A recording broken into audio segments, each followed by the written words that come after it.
مرسی از همتون. من سلام و عرض ادب دارم خدمت تک تک شماها. خیلی خوش اومدین. واقعا باعث افتخار من و مجموعه است که امروز به ما پیوستین و وقت ارزشمندتون رو در اختیار ما گذاشتین. امیدوارم که واقعا این گفتگو برای هممون مفید و پربار باشه و واقعا تشکر میکنم از اینکه با این حضور گرمتون به این وبینار اعتبار بخشید. صمیمانه سپاسگزارم. خب اگر دوستان همگی موافق باشین این وبینار رو شروع کنیم. من فقط قبل از اینکه حالا وارد خود بحث بشم میام در واقع دلیل این وبینار میگم خدمتتون. حالا امکانی که وجود داره اینه که ما نمیدونم یه دغدغه‌ای که برای خود من وجود داشت این بود که اگر وی ام وی یه روزی به هر دلیل تو ایران نباشه میخوایم چیکار بکنیم.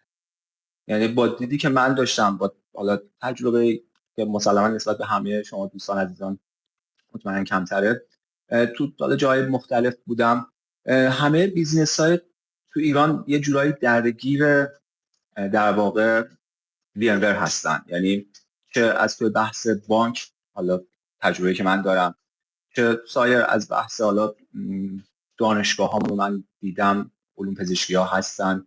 توی هر قسمتی این وجود داره که من عذرخواهی میکنم صدا اوکیه؟ اگر صدا مورد داره میخواید من اگر فکر میکنید پهنای بان کمه من وبکم رو خاموش میکنم و اوکی.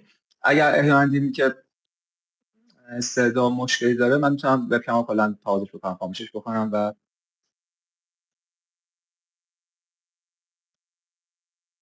صدا قطع میشه. اجازه بدید من وبکم رو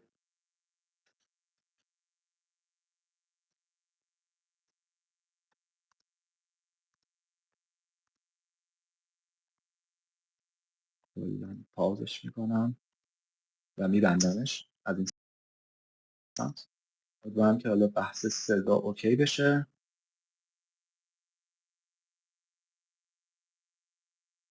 دوستان برای تایپ کردن برای حرف یه اگر از شیفت و ایکس استفاده بکنید فکر می‌کنم این به هم ریختگی وجود نداشته باشه. ممنون میشم چون خیلی سخته این خوندن وقتی که در واقع شما از شیفت و ایکس استفاده نمی‌کنید، واقعا به هم ریخته است. شما خیلی سخته برای من خوندنش توی چت. ممنون میشم از شیفت و ایکس استفاده بکنید. عرضم بزرگ شما که عرض می‌کنم خدمتتون دقیقاً حالا اتفاقی که افتاد اینه که من دیگه کلا از روی چت سویچ میکنم. امیدوارم که دیگه بر اساس اون که گفتین صدا اوکی و مثبته من هی درگیر خوندن چت ها میشم، واقعا دیگه کل موضوع از ذهنم در میاد. عرضم به حضور شما که خب در واقع حالا اون دغدغه‌ای که بر من وجود داشت تو این چند مدت این بود که اگر اتفاقی بیفته در خصوص اینکه ما بخوایم وی ام رو تو ایران نداشته باشیم چیکار باید بکنیم. و چیزی موردی هم که وجود داره در واقع این دغدغه از کجا پیدا شد، اینکه ما وقتی که ورژن 9 در واقع محصول اومد VMware vSphere 9 هیچ کیجانی براش ارائه نشد. هرچند که این دغدغه خیلی قبل‌تر برای من پیش اومد، یعنی تقریبا 1 سال پیش بود که در واقع اومدش شرکت آمنیسا اومد هورایزن ویو VMware رو یه جورایی خریداری کرد و بعد از اینکه افتاد دست آمنیسا ما هیچ کیجن دیگه برای محصول ندیدیم. یعنی تقریبا الان 1 سال هیچ کیجنی برای در واقع محصول هورایزن ویو که در واقع برای سولوشن های ویرچوال دسکتاپش بود، یعنی شما میتونستید DDI رو باهاش ایمپلمنت بکنید، دیگه وجود نداشت. و من دقیقاً یه کوچولو داشتم به این قضیه فکر می‌کردم که اگر در آینده حالا این شرکت VMware که داره خریداری هم میشه سمت برودکام براش یه اتفاقی بیفته مثل این در واقع حالا آمنیسا که اومد هورایزن ویو رو خرید، اگر نخواد براش لایسنسی بیاد کیجنی بیاد تکلیف ما چی میشه.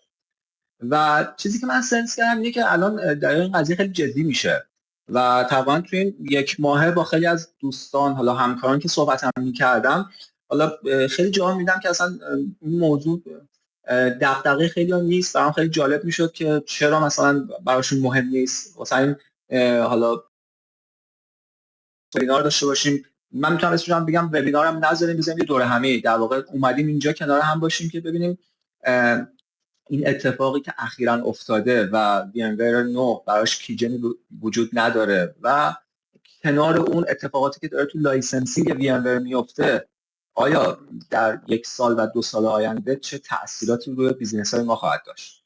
یعنی واسه همین خواهش میکنم که حالا گفتیم زمان وبینار 1 ساعت و نیمه، تقریبا من ازتون خواهش میکنم که توی این 1 ساعت اول من یه سری حالا اسلاید آماده کردم، اینا رو با هم دیگه بریم جلو در موردشون صحبت بکنیم. اون چیزایی که حالا من تو ذهنم بوده رو سعی کردم به اسلایدهای تبدیل بکنم که بحث رو بازش بکنم و بعد حالا توی اون 30 دقیقه پایانی خوشحال میشم که دقیقاً این دوره همه اینجوری باشه که بیایم به اشتراک بذاریم، اون یعنی به صورت پرسش و پاسخ بیایم، واقعا کسی نظری داره و راه حلی میتونیم برای این موضوع پیدا کنیم که خیلی خوب میشه، عالی هم میشه نظر.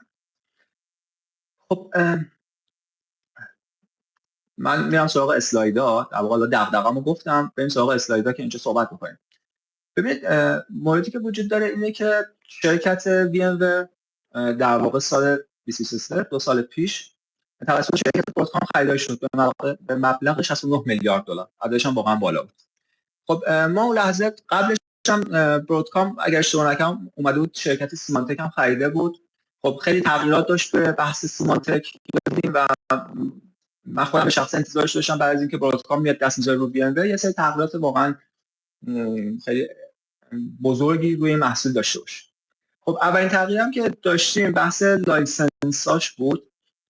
یعنی اومد چیکار کرد؟ گفتش دیگه توی ورژن حالا اصلا کاری نداریم همه ورژناش، چه ورژن 7 8 و حتی 9ش، اومد گفت دیگه من چیزی به عنوان پرپچوال لایسنس ندارم، یعنی لایسنس دائمی دیگه من نمیفروشم. یعنی قبل از اینکه برودکام VMware رو بخره اومد VMware اینجوری بود سیاستش، شما یه لایسنس تهیه می‌کردید، این لایسنس مادام العمر ازش استفاده می‌کردید مگر اینکه مثلا شما یک میجور آپدیتی میومد، مثلا لایسنس از ورژن 6 میشد ورژن 7، شما اونجا مجبور بودید برید با خود شرکت صحبت بکنید که بیاد یه متفاوتی یه مبلغ کمی بدید و اون لایسنس رو برای شما آپگرید بکنن مثلا از اون ورژن به ورژن بالاتر.